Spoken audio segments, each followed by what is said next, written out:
And today we'll be looking at the unresolved issues that keep forcing traders to seek the intervention of the president.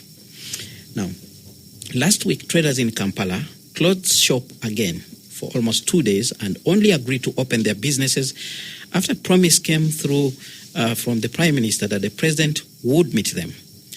At the center of this situation are the unending demands of the traders. Now, these demands have been around since April this year, and the traders had hoped that the issues will be addressed by now. Now, this is something that the government, through the Minister of Finance, Planning and Economic Development, had undertaken to do when responding to the issues of the traders, but nothing is yet to be done.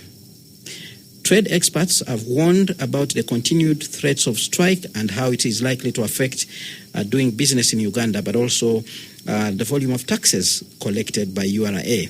They are also concerned about the lack of dispute resolution mechanisms when it comes to issues of trade, but also trade facilitation, saying that it's time for the government of Uganda and the trading community to return to the table to be able to find lasting solutions for the issues that continue to prevail.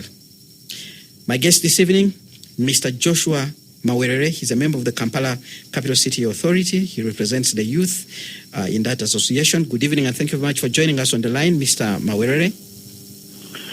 Thank you so much, Kenneth, for hosting me, and it's always a pleasure being on Radio 1. Thank you very much indeed for sparing time to speak to us. Also in studio, Mr. Aloysius Kitengo. He's a program coordinator in charge of financing for development and tax justice analyst at Siatini, Uganda. Good evening, and thank you very much for joining us, Mr. Kitengo. Good evening, everyone. And you listeners, we encourage you to share with us. Use the WhatsApp line, which is 0703 090 090. Give us some piece of advice. What should the government and the traders do to ensure that these disagreements come to an end? I'll begin with you, Mr. Mawerere. We know you went on strike in April, closed shop for quite some time. The president met you at Kololo, and very many people thought that that had put an end to the issues that you had raised. And last week, towards the end of last week, you again closed shop. Can you bring us on board between the time President Yoweri Museveni met you in Kololo and last week, what has been going on? Thank you so much, Kenneth, for the question.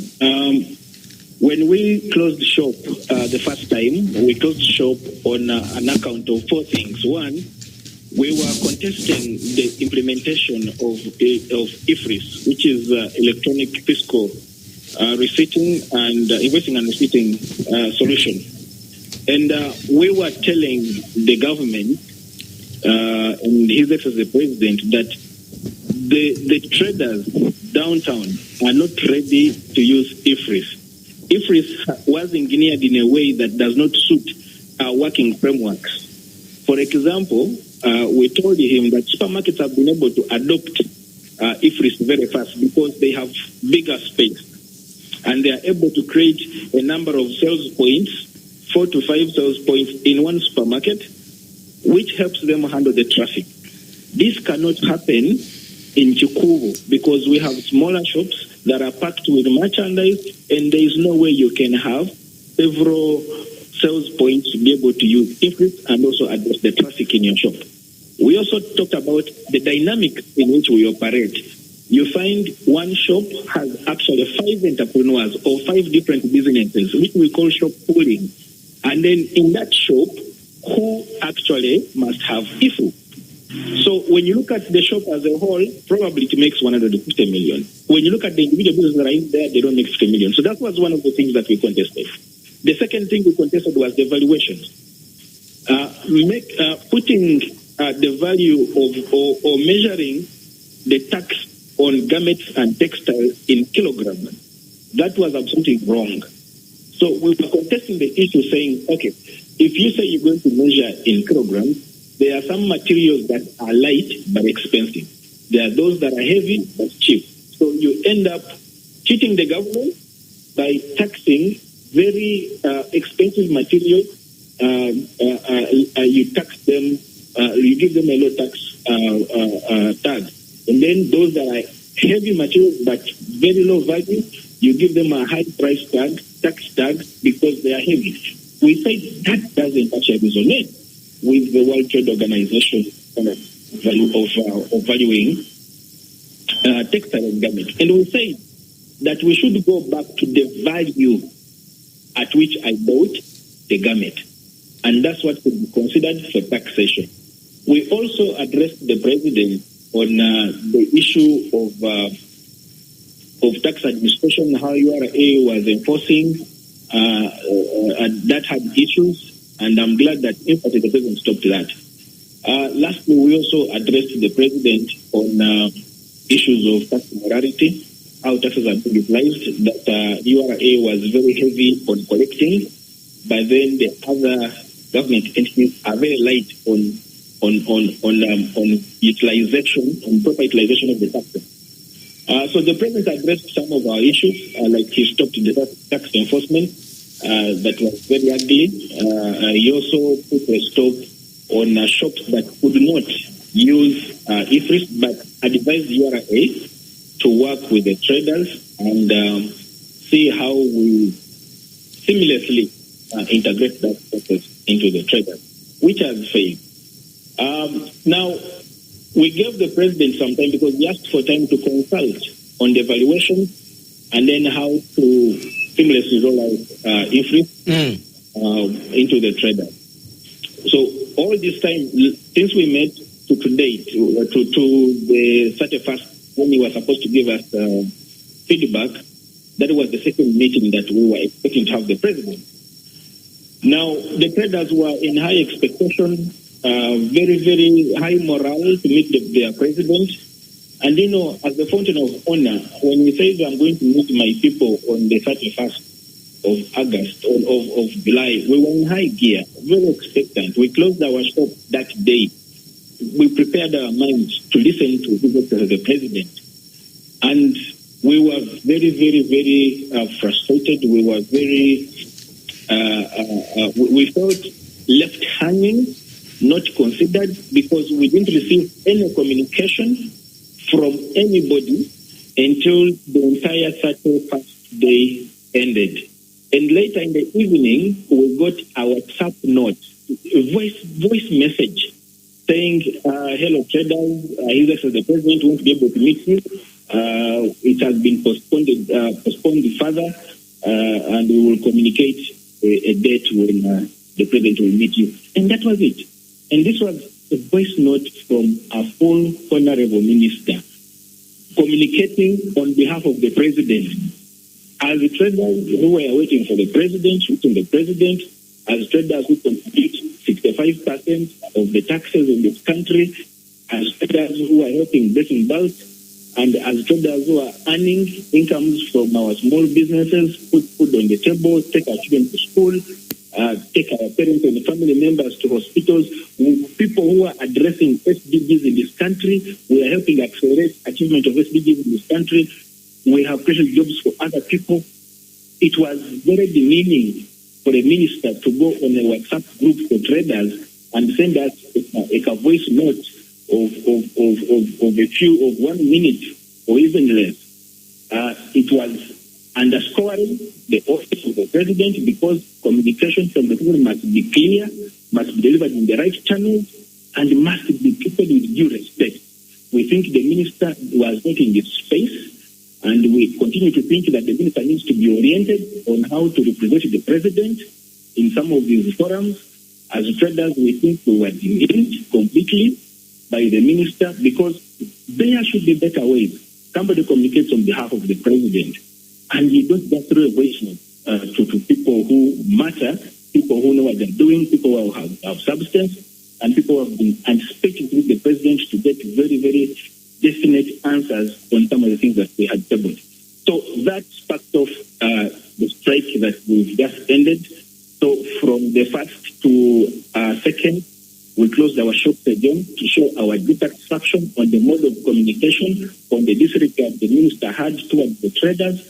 And I am very glad that on the second day, the Prime Minister actually called the representatives of the different trading associations, including Caseta, and actually she wrote a letter to Caseta and other stakeholders, and she invited us for a meeting. We had a conversation in that room, and she delivered the president's message ably, and we left that room satisfied that the president was still in high regard of our meeting.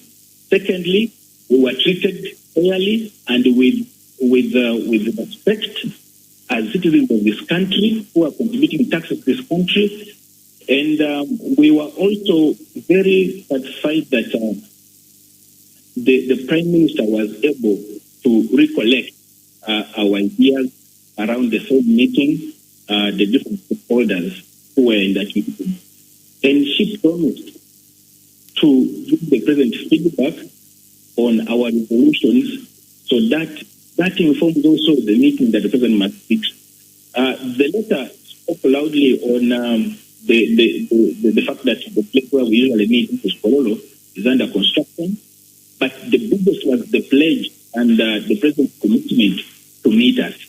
Because when we did all the engagement across the board, remember, we've been on this issue for about a year. We started with engagements with URA. They said that's a policy issue. They have nothing to do. The implementers went to the Ministry of Finance. Minister of Finance said, okay, we are the ones who sent the policies to URA, but then we are not the sole people who approve these policies. So go to Parliament. We went to Parliament. We started with the Parliament. Discussed with the committees. The committees said we are not actually the last people in this. These tax solutions come from these proposals come from cabinet. Then we had to go to cabinet, so we asked, who is cabinet now? And they said, there is a chairperson of the cabinet who is the fountain of honor. And that's why we are calling on to make the fountain of honor. So we are in the right process. All right. To walk the journey to be able to reach at this point where I want to see His Excellency the President, and we get the feedback.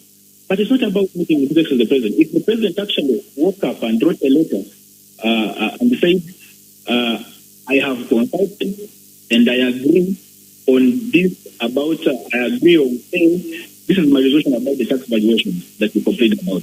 This is my resolution about threshold on the VAT, because we also had asked that the VAT threshold be increased from 150 to about $1 billion change or 500 million. All right, Joshua. Do hold it there. I'll be coming back to you to dig deeper on some of the outstanding issues, because the last time we spoke here physically, there were a number of issues that you people had undertaken, that the government had undertaken to do, but there were also other things you were conceding, including you transforming from traders to become investors. We would want to hear how far you've gone with those plans. So I'll be getting back to you. But let's hear from Mr. Kitengo here in the studio. Mr. Kitengo, you as an organization, you follow closely issues pertaining trade in this country. And we have a situation where in April we had a strike. And we saw again last week another strike by the traders. And from what Mr. Mawere is saying, if they do not meet the president, they are likely to close shop again. From your side, as people who follow, what's your take about this? Thank you very much, and thank you, Radio 1, for giving us this opportunity. I think for us to start with, when you look at what is happening when it comes to the issues of taxation in Uganda, first is we do appreciate that there is increased people or taxpayers' awareness of tax and how tax is supposed to be treated. Because most of the time, a number of Ugandans didn't understand how tax is impacting on investment. And yet, when you look at tax is supposed to be a tool for development. The way you apply it, although it is a carrot and stick, but how you apply it do impact on doing business in a particular country. So there is an increase in what they call conscientization among the citizens of Uganda on tax and tax on what they are doing in Uganda. So you find that a number of Uganda, and this has been demonstrated in Uganda, first of all, and then we saw they are doing research to inform a particular fiscal policy or a tax measure, it is not given enough time. It is more left out to the technical people, but also the groups that are trusted with the powers to engage. Sometimes maybe they are not given, first of all, enough time, or they are not able to inform the entire process, because we, under Siatini, we have what we call the Tax Justice. Siatini is a secretariat to Tax Justice Alliance Uganda, where we receive annually invitation from the Minister of Finance to inform the tax policy proposals, but also even engage when it comes to the tax bills that are passed by the government of Uganda. But you find that there are those stakeholders that are engaged in the tax policy processes, but you find that maybe those who we trust with power to negotiate on our behalf do not represent what we want to see. Or maybe it is the time given to the stakeholders to analyze these bills, analyze these tax proposals, analyze these tax measures to be able to give their alternative tax policy proposals that are supposed to inform the tax measures that are going to be used. Because you find that there are a number of tax measures that have been passed by the government of Uganda with several implications on the taxpayers, even beyond the business community. And sometimes you hear people saying that this is not fair, this is not good, the time given was not good enough, because at any time when you are passing a law, especially tax laws, it's going to impact on someone's wallet. It's going to impact on someone's money. So I think we need to look at the time given for consultation to inform inclusive and proper tax policies, which are supposed to be imposed on the people. Because we are the taxpayers, we need to know what measures are going to be applied in a given financial year. So you find that there is that limited consultation from the taxpayers, but also you find that there is limited tax awareness, maybe targeted tax awareness for the targeted taxpayers. Because when you look at what happened with the IFRIS and the issues of IFRIS, and maybe I think even Uganda Revenue Authority as tax administrators, they're supposed to come out critically and tell the people more about what is IFRIS. Because you find that people are saying, we are the one who are paying taxes, and yet this is not, this tax is supposed to be paid by me, who is buying soap from a retail shop, who is buying sugar from a retail shop, because the business community is supposed to collect on behalf of the government. As you are giving out the commodity, then you should issue what they call the input VAT. So you should be claiming your input VAT from Uganda Revenue Authority. This solution, or the IFRIS system, is supposed to enable or give the opportunity to the tax administrators who cannot reach the business community to collect that tax on behalf of the government. So I think there is a need to have an intensive capacity building tax awareness among the taxpayers on specific tax issues. And this doesn't stop with URA, even with KCCA, the local government people. They're supposed to tell the people how that tax is supposed to be collected from them and how they can inform the tax processes. Because this is, we know tax is not, it is a lifeblood for the government, but it is a cost for the taxpayer. And if it is not properly understood by the taxpayer, or the person who is supposed to collect it on behalf of the government, that's where we see problems. But also you find that when you look at some of the issues that are raised from the taxpayer, from the traders of Uganda, and they are just looking at the president as the answer. And yet the aligning ministry is responsible. That's where the problem is. And maybe now we need to look at how the aligning ministries are looking at these issues. Because being jumped by the traders and you go to the final man, who is the president, that makes you irrelevant in one way or the other. That's why I was talking about a conflict resolution mechanism, well, arbitration or something like that. In other countries, we hear such arrangements. Do we have any in that regard? A situation where some experts can actually come in to mediate and guide the process so that it is not political like some people are actually suggesting? The tax tribunal is there. But for us, you remember when the president was giving, is it a unit in which is supposed to oversee the work of Uganda Revenue Authority. Under the civil society coalition, the Tax Justice Alliance Uganda, we had what we proposed to the Minister of Finance, that at this time, due to the development of the country, but also even the burden of paying tax, let us have what they call the tax ombudsman. That person who is supposed to stand between the government or the tax administrator and the taxpayers. How about the tribunal that you the tribunal? Some people will say that is duplication.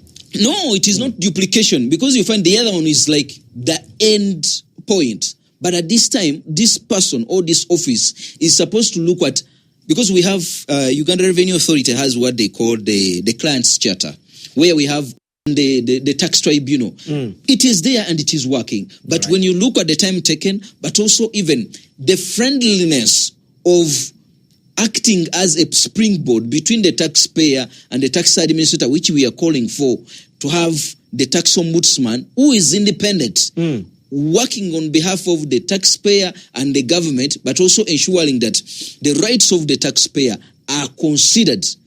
Then we will be in position to set at least some fairness between the taxpayer and the tax administrator. All right, Spectrum on Radio 1 FM 90, a topic of discussion, unresolved issues facing traders to seek the intervention of President Yoweri Museveni. My guest this evening, Mr. Joshua Mawerere, member of the Kampala Capital City Authority, representing the youth, and Mr. Alois Kitengo, program coordinator in charge of financing for development and the tax justice analyst at Siatini, Uganda. Do share with us your views on our WhatsApp line, which is 0703-090-090. At the moment, we're going for a break. When we return, we'll dig deeper into the issues under this constant pull here and there between the traders and the government. Stay tuned to Radio 1 FM 90. We continue after this break. Well, thank you so much for staying with us on Spectrum, live on Radio 1 FM 90. Today we are looking at the unresolved issues forcing traders to seek the intervention of President Yoweri Museveni. My guest, Mr. Aloysius Kitengo, program coordinator in charge of financing for development. He's also a tax justice analyst at Siatini, Uganda.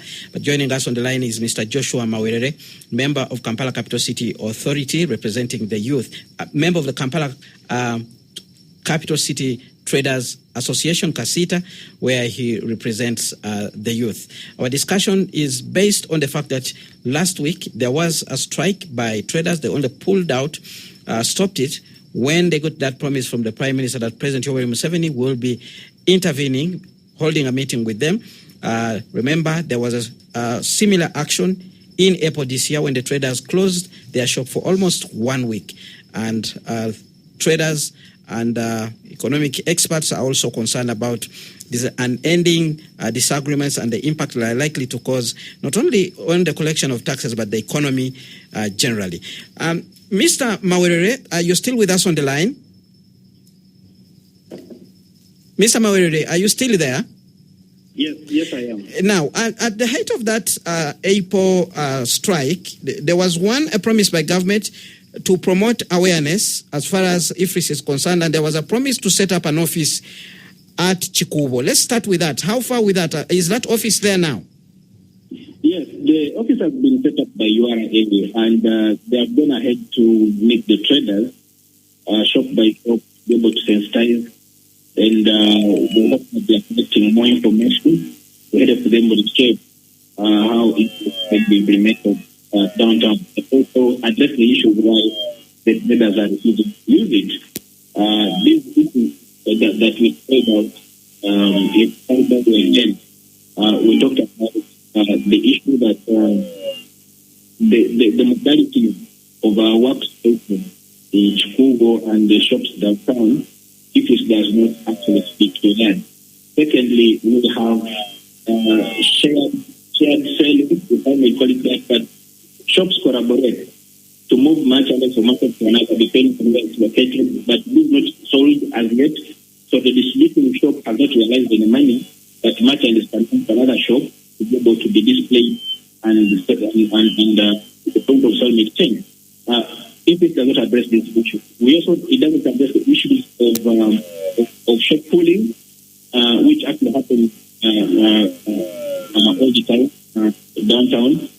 Then we also address the issue of internet power with respect to the modalities of people having budgets that can handle the heaviness of the app that is going to be used for the infrastructure system. So these are the things that we talked about. And we think that the setup is indeed to collect data and information, so do trials to see how people can use the system, so that they come up with a product that's suitable for the traders to use. But we also addressed ourselves on the issue of the tax threshold, which is 150 million.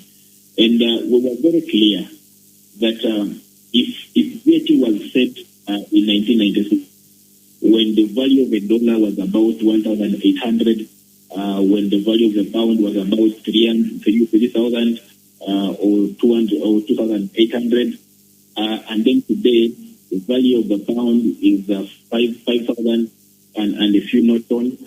The value of the dollar is actually coming to 4,000, and then we still have the same threshold of 150 million. It is very easy now in this current economy for a trader to have 150 million shillings in a year, but that is not their consistent threshold to be able to pay VAT.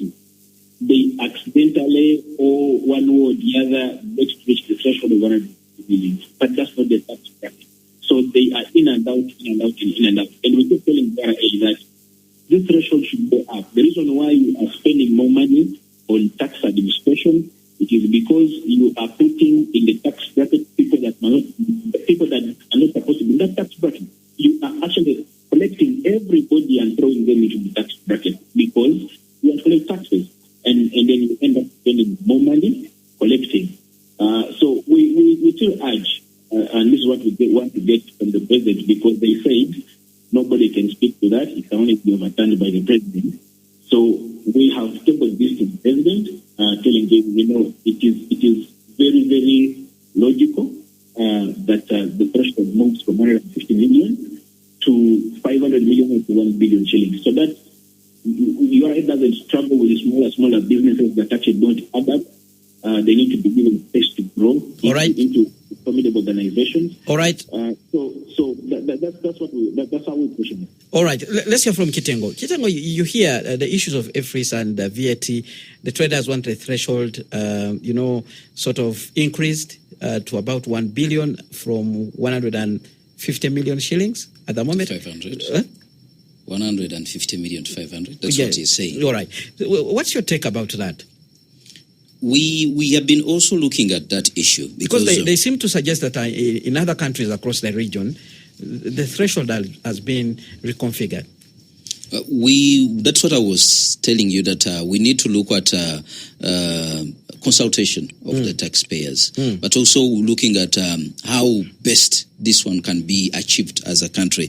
Because as he was saying, I want to concur with him that the time when they were looking at setting the value of money or at looking at the threshold of 150 million for VAT, people or businesses that are supposed to pay VAT at that time. Those are the businesses that make a turnover of 150 million plus annually. Yes, so it means that but they want it increased to at least 1 billion.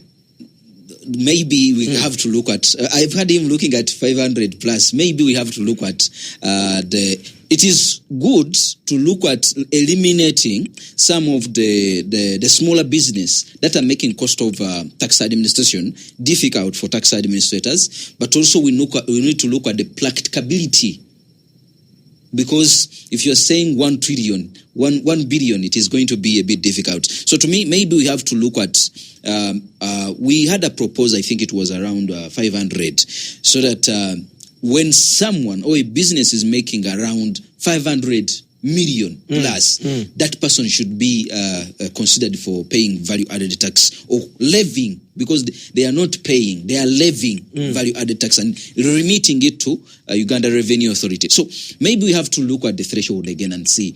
At that time, at the other time when we are setting this threshold, we are looking at the dollar being at that amount of money. And the people who are in, most of the items we are dealing in are imported outside. So how does this one impact on our doing business in Uganda? How does it impact on the trader who is supposed to declare or remit taxes based on the threshold, which was informed by the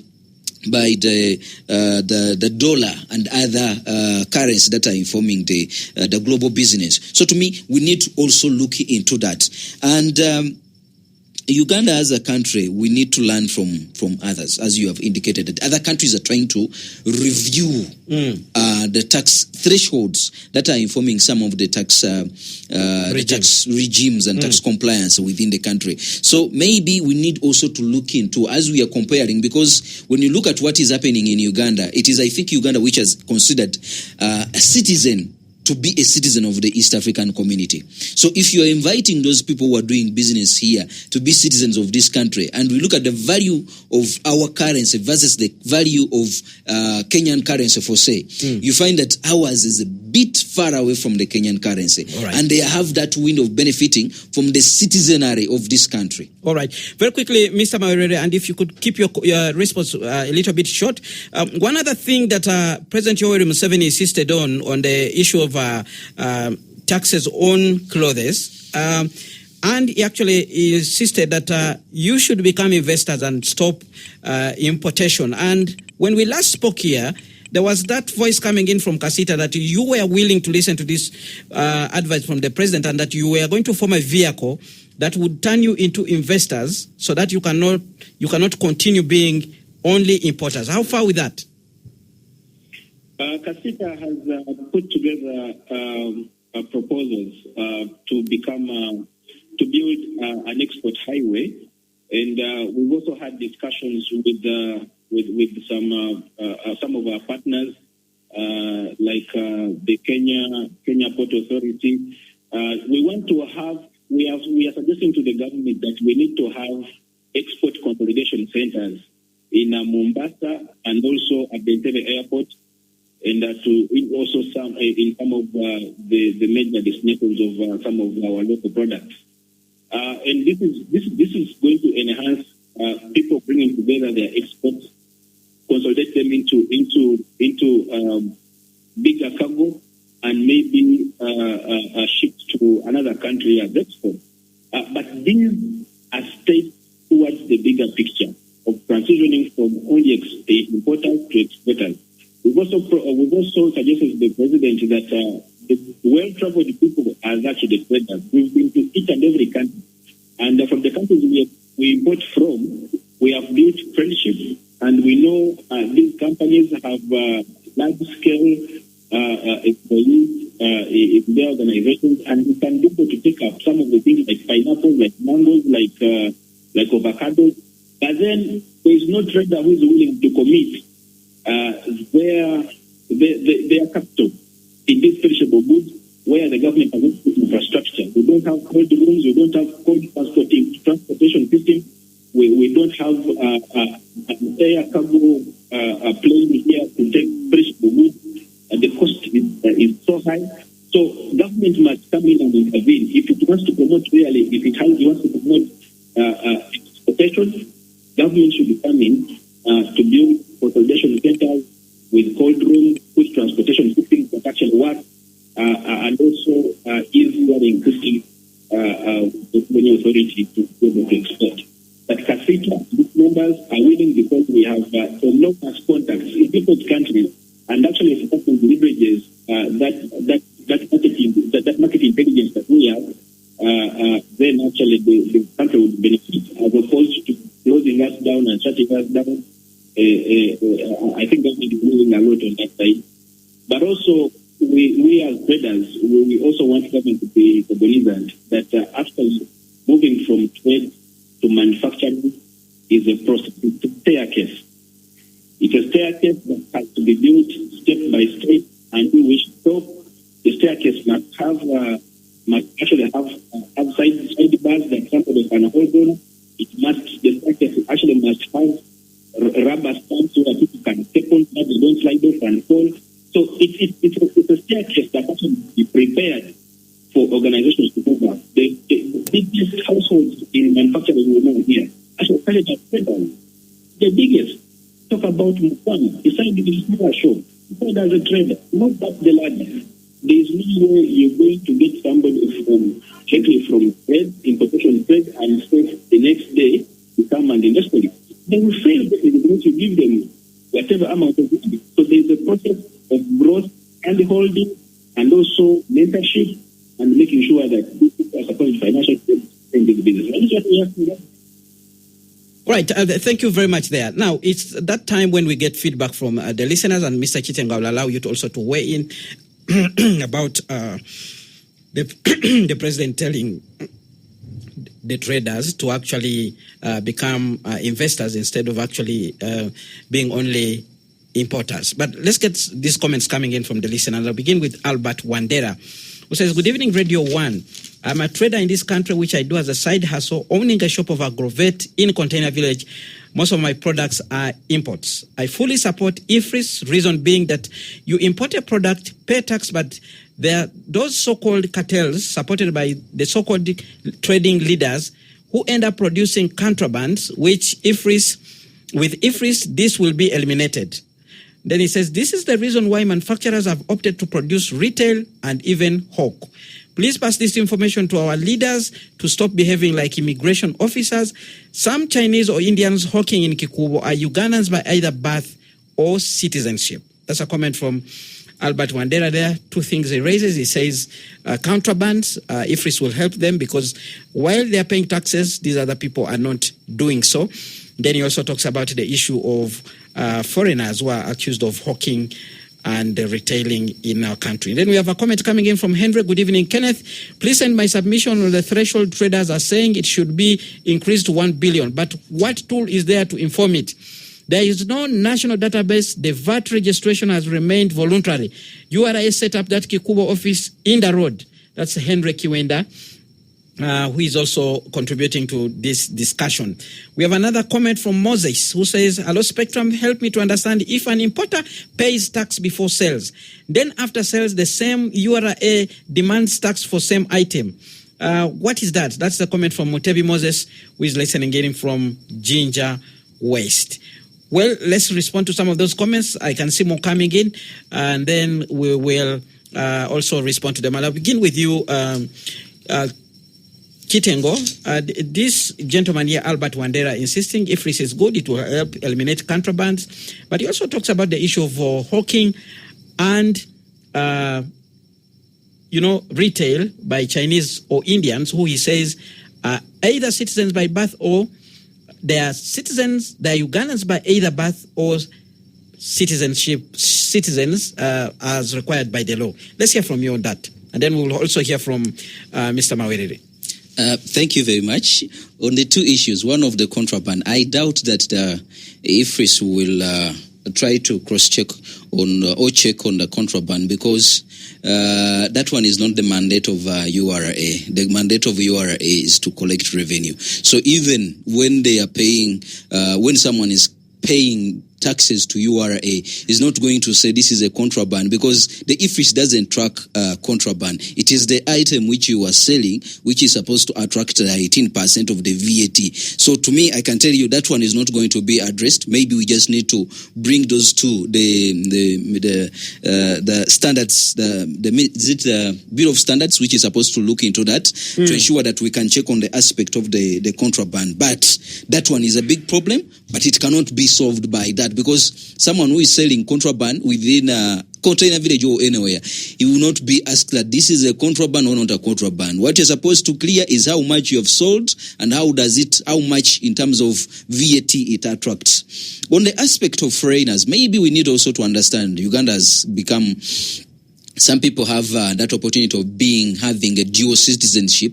but also even having foreigners who are doing business in Uganda. And I remember I was telling someone that even when we were at the EAC level, we had to look at aspect of reinforcing some businesses, but also even jobs that are not supposed to be done by the foreigners, even foreigners in terms of ESC member state partners. So that means that even in Uganda, we have to look at who is a foreigner, who is an investor, because you could be surprised that you find someone who is calling himself a citizen of Uganda is a white or someone who is different, having a different color, but he's calling himself or herself an investor, and that creates a problem. So we need to look at those ones who are awarding a license, trading license, and others. They need to look at who is this person doing business, and as you are given a trading license, is it in the names of a citizen? Because there are those jobs and activities that are not supposed to be done by anyone who is not a citizen of Uganda. And the qualification of who is an investor is also given out specifically within our tax laws, even under the investment code and investment arrangement. So you find that those are supposed to be followed up, not the citizens alone, but also even the line ministries that are supposed to look into that. So to me, I think we need to be keen, but also even understand who has the obligation when it comes to the line ministries on specific issues and how we can engage them within our associations. Because sometimes it's going to be difficult to you as a citizen of Uganda to go to Bureau of Standards and say, there is a problem here. To go to the Minister of Finance and say, we have a tax issue. But as you see, what I told you, that there is an increase in conscientization of the impact, but also the value of paying tax and what they expect, but also even what it impacts on doing business for them, and saying this is an issue. The government, you are supposed to look into it. And to me, the challenge is running to the president when the line ministries are supposed to address this one. Who holds the powers? All right. Mr. Mawerere, let's hear from you. Your response to some of these comments that have been put across by the listener. Thank you so much. I have my brother who spoke from Container Village. My brother in the studio has addressed it very well. Actually, if it does not address counterfeit whatsoever, I think also is right. If it has some merit, we're not saying as traders, I don't think we've said it shouldn't be used. It has its merits, but the merits are overweighed for government benefits only, and not more for the traders, that local traders, if I may specify. So our push is to make sure that actually we build an info system that works for the local traders, and it's plugged into the mainstream info system. Secondly, about the hawkers, I think Henry is very wrong saying that hawkers are citizens, the foreigners actually are citizens, or they are built the ship. I have the privilege of working from downtown. And when you walk to some arcade, you will actually find foreigners who are importing textiles, who are importing suitcases and leather bags and shoes. You'll find they are not citizens of this country. We know by fact. We've taken their URI, we've taken their economic authority. We have spoken to the Investor Protection Unit. We've provided this evidence. We've shot videos and shared with authorities. And we've actually also requested that can we have proper definition? Who is an investor? Who is a foreigner? Like my brother in the studio was speaking. These are actually problems, not only for Uganda. There are problems for so many countries. We are now opening up into the African Free Commercial area. We have opened up space in the African community. We are asking ourselves now, who is a foreigner, who is not a foreigner? This is described very well, must be defined, so that we know who actually can do what. But it's very important for this country that the trade order must be put right. There is no way an investor will come in, get an investment license, get the tax holidays, and they have some amenities paid for them. They can access bank loans guaranteed by government. And then they also start opening up wholesale shops, retail shops, and also hawk their products. Now, for us traders, meanwhile, we collect our hard-earned money, go to these same factories and industries, procure in bulk, and put down in Chicago, and then next stop is somebody you bought from, because then they use us as their intelligence for their marketing. So when you buy merchandise from them, sell, and you have a high turnover, then they start telling you which are deliver for you. So you think it is in good place, they deliver for you, it affects your cost. And after 2 months, they open up next to you, and they will start taking all your plans because they are selling at factory price. At the retail end, they are selling at factory price. And then how do you make a markup of that trade? Because then how do you earn from the amount of money you push together and commit to them to buy their product? So it is a very legitimate discussion that we want government to have very proper definitions of these things, and also enable to protect the Ugandans to do business. You cannot have a phrase for the entire country. You disable so many people, you put them out of business. All right. Thank you so much. All right. Thank you very much, Mr. Mawerere. We'll have a closing remarks from you, Mr. Chitengo, as we come to the end of the show. I didn't try to give the other person who was talking about importation of paying some of the import duty. And to me, I think the challenge we have in Uganda is that most of the time when we are opening business or going to do business, we are looking at profits. We don't look at the taxes we are going to pay or the taxes that are on the business which we are doing or which we are going to deal in. So you find that there are some opportunities for those ones who are importing, and they can claim for the taxes they have paid if they present those documents that have paid for this tax. So how do I benefit? And to me, I think for anyone who is doing business, I think in Uganda, we need to look at also the tax obligations on the business we are going to do. Right. That will help us to understand what we are entering into and be able to benefit in the business we are doing in Uganda. All right. I must thank you, Mr. Aloysius Chitengo, Program Coordinator in charge of Financing for Development and Tax Justice Analyst at Siatin, Uganda. Thank you very much for making time to be with us. Thank you. Let me also thank Mr. Joshua Mawerere, a member of Kampala Capital City Authority, representing member of the Kampala Capital City Traders Association, CACITA, representing the youth. Thank you very much for joining us on the line.